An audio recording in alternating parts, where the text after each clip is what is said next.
안녕하세요. 조대훈입니다. 제가 미국에서 석사학위를 2개 받았는데, 텍사스 주립대학 칼리지 스테이션에 있는 텍사스 A&M이라는 대학에서 경제학 석사를 했고, 뉴욕 대학교에서 NYU라고 부르죠. 뉴욕 대학에서 이제 정치학 석사를 했는데, 제가 경제학 공부할 때 가장 많이 들었던 내용 중에 하나가 profit maximization이라고 이윤 극대화라는 말을 참 많이 들었습니다.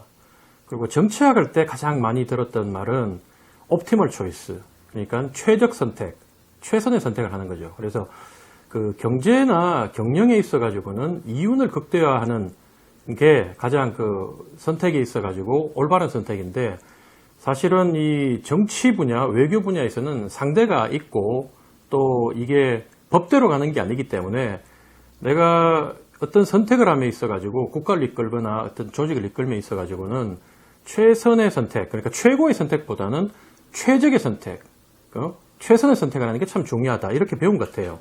근데 최적과 최선의 선택이 뭐냐고 제가 다시 생각해 보면 결국 최악을 피하는 거다. 그래서 제가 참 고개가 끄덕여지는데, 그때 제가 최적 선택, 옵티멀 초이스에 대해서 배우면서 교수님한테 배운 게, 그게 이제 그때 당시에 배운 게 치킨 게임. 여러분 잘 아시죠? 아시는 분들은 다 아시고, 그리고 룰렛 게임, 프리즈너스 딜레마, 죄수의 딜레마, 이런 것들을 배웠는데, 최고의 이득을 얻으려고 잘못하다 보면 최악의 나락으로 빠져요. 그래서 늘 그 상황에서 합리적 선택을 해야 된다고 교수님 말씀하셨는데, 제가 지금 홍준표, 유승민 후보를 보면 둘 다 치킨 게임을 하는 것 같다, 그런 생각이 듭니다. 결론은 둘 다 이제 이 치킨 게임을 하면서 네가 양보해라. 유승민 쪽에서 얘기하는 거는 토론 받지 않느냐, 홍준표 실력으로 이재명 이기겠느냐, 2030 세대와 여성표를 얻어올 수 있겠느냐, 여전히 꼰대다, 이렇게 얘기를 하고, 홍준표 쪽에서는 참 현실을 몰라도 너무 모른다, 유승민이 후보 되면 TK 쪽에 있는 분들 투표 안 한다, 다 기권해버린다, 그리고 심지어 유승민한테 실망하는 사람들은 민주당을 찍으면 찍었지 유배신을 찍으려고 하진 않는다, 이렇게 서로 주장을 해요. 근데 한 발 떨어져서 바라보면 이 두 쪽 다 우리 보수를 망치는 부류들이다, 참 철부지다. 서로 간에 협박하기를, 내가 만약에 홍준표가 후보가 되면 나는 기권한다, 허경영 찍을 거다, 탈당하겠다. 참 제가 그렇게 댓글 달아놓은 분도 봤는데, 제가 봤을 땐 그분은 제가 봤을 땐 아마도 20대일 거다, 젊은 혈기에 그렇게 할 수도 있겠구나, 이런 생각이 들었고, 또 이 나이 드신 분들이 얘기하기를 유배신 찍을 바에야 내가 절대로 나는 차라리 반대를 찍으면 찍었지 못 찍는다, 이렇게 얘기하시는데, 이분도 연세 들고 이제는 앞뒤 꽉 막혀가지고 자기 주장만 하는 분이다, 이런 생각. 두 부류 다 우리 국민의힘과 보수를 망치고 정권 교체를 희망하고 박 대통령 석방하기를 바란다고 말은 하면서 실제로 행동은 반대로 하는 분들이다, 저는 그런 생각이 들어요. 여러분, 사실 정치권에서 협상을 할 때 어디까지 협상할 수 있습니까? 제가 그때마다 오늘 사례에 대해서 좀 설명을 드리려고 제가 사례를 좀 찾아봤는데, 가장 옳은 사례는 저는 그런 것 같아요. 87 대선과 97 대선의 예를 좀 봐라. 87 대선은 정말로 지금도 그러지만 민주 진영에서는 앞에 우리 선배님들 여기 80년대 초반 학번들 계시지만, 우리 국장님, 부국장님도 그런 말씀 하시지만, 그 당시에 김대중, 김영삼, 소위 말해서 민주화 세력의 지도자라는 분들이 서로의 욕심 때문에 내가 득표율이 더 높다, 아니다, 내가 투쟁을 더 많이 했기 때문에 첫 민주화된 정부의 대통령은 내가 돼야 된다, 서로 우기면서 결국은 김영삼 28, 김대중 27, 합치면 55를 얻어놓고도 36밖에 못 얻던 노태우한테 군부 독재를 연장시키는 그런 결과를 낳고 말았거든요. 그래서 이분들이 그때 실망한 이유로 민주화 운동한 사람들이 정말로 완전 무결한, 정말 순수한 마음으로 민주화 운동한 사람들이 아니라, 정말 결국은 그 사람들도 자기 욕심 때문에, 자기 이득 때문에, 자기 계파의 이해관계 때문에 한 게 아닌가, 실망하고 떠났다는 얘기를 전 들었어요.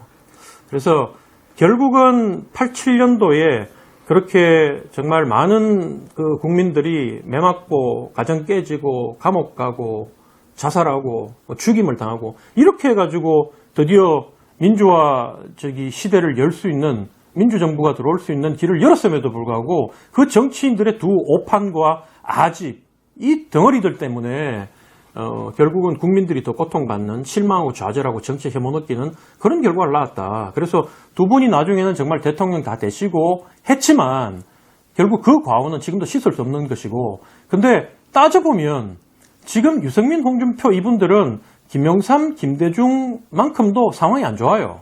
이분들은 미래가 있지만 홍준표, 유승민은 이번에 지면 정치 생명 끝입니다. 분명히 얘기하지만 두 분 다 이번에 마지막 도전이라고 얘기했고 두 분 다 대권 본선에만 지금 두 번째 나온 거예요. 홍준표 후보는 2007년 예선부터 따지면 세 번째거든요. 그렇기 때문에 더 이상 기회를 안 준다. 기회를 안 줘.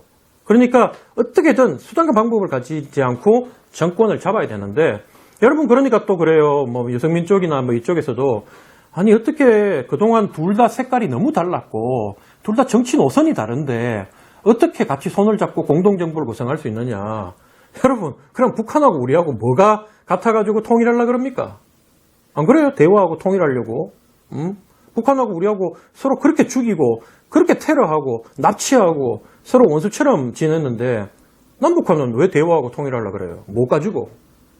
그러면 가장 단일화 사례 중에 우리나라 정당사 중에 성공 사례로 꼽히는 97년 대선 때 보세요. DJP 연합이라 그랬죠. DJP는 그러면 JP하고 DJ하고는 어떻게 손을 잡았어요? DJ로 봤을 때는 JP는 원수예요, 원수. 자기 평생 따라다니면서 감시하고 자기 옆에 사람들 불러가지고 매질하고 죽이려고 하고 심지어 현해탄에 빠뜨려서 죽이려고 암살하려고 했던 조직이 중앙정보부 아닙니까? 그 중앙정보부를 만들었던 게 바로 김종필이고 김종필이 또 5.16 쿠데타의 그 총기획자 아닙니까? 실제로 당시에는 그 박정희 대통령이 이 권력을 잡았지만 그 6.4 2기생 박정희를 앞에 세우고 실제로 기획했던 건 6.4 8기생들이거든요. 김종필부터 시작해가지고 그 뒤에는 김영욱 이런 분들인데 그런데도 두 분이 손을 잡았던 거 아닙니까? 그 야합입니까? 야합이라 칩시다. 그러면 야합이라도 하지 않았다면 과연 DJ가 대한민국 정당사에서 최초의 전라도 사람이 대통령이 될 수 있었고 노벨 평화상을 받을 수 있었냐? 북한에 처음으로 들어가서 남북대화에 물꼬를 틀 수 있었느냐? 이런 걸 따져보라는 거예요. 지금 홍준표, 유승민 이 두 분은 진짜 망고의 역적이 될 게 뭐냐면 지금 문재인 정권 들어가 5년 동안 국민들이 집 잃고 집 있던 사람들은 전세로 내려오고 전세 있던 사람 월세로 내려오면서 벼락거지가 되고 가정이 깨지고 자살하고 살기 힘들어서 가정이 다 깨지고 직장이 쫓겨나고 이런 어려움을 겪으면서 국민들이 55% 정권 교체 그렇게 여당에서 돈 쓰고 행정력 동원하고 공권력 동원해가지고 이렇게 틀어막고 그 다음에 관권선거 하려고 그러고 이렇게 했음에도 불구하고 국민의 55%가 정권 교체를 해달라고 이렇게 국민의힘을 이 못난 당을 밀어주는데 자기도 얘기했잖아요. 윤석열은 진다고. 둘 다. 그럼 윤석열로 지는데 진다면서요. 그러면 윤석열로 지면 자기가 나가야지 된다고 하는데 둘이 그럼 경선 통과할 수 있어요. 냉정하게 따져봅시다. 홍준표 지금 이번에 그 신문사와 그 여론조사 기관은 아주 우리 쪽으로 유리한 그 신문사하고 여론조사 기관이에요. 오죽하면 유승민, 원희룡도 이재명한테 이기는 여론조사 결과를 내놓는 신문이에요. 근데 거기서 홍준표가 윤석열한테 10% 있다 칩시다. 저는 본게임 11월 5일 투표에서 이 일반 국민 여론조사에서는 홍이 5에서 10% 사이, 맥시멈 가도 10%, 1, 2% 더 간다 칩시다. 한 12%까지 가는 게 맥시멈이라고 봐요. 그러면 당원 투표에서는 어떤 결과가 나느냐? 적어도 12에서 15, 그 이상으로 홍하고 윤하고 벌어질 거다. 이미 그 기세를 간파했기 때문에 그 눈치 빠른 의원들 있잖아요. 줄 잘 서고 이런 사람들, 앞에서는 깨끗한 척 해도 뒤로 돌아가서 지의 욕심만 차린 이런 사람들이 앞다투어서 지금 윤 캠프로 가고 있는 거 아닙니까? 왜냐? 이미 계산을 대봐도 이 게임의 룰에서는 이미 윤이 이겼다.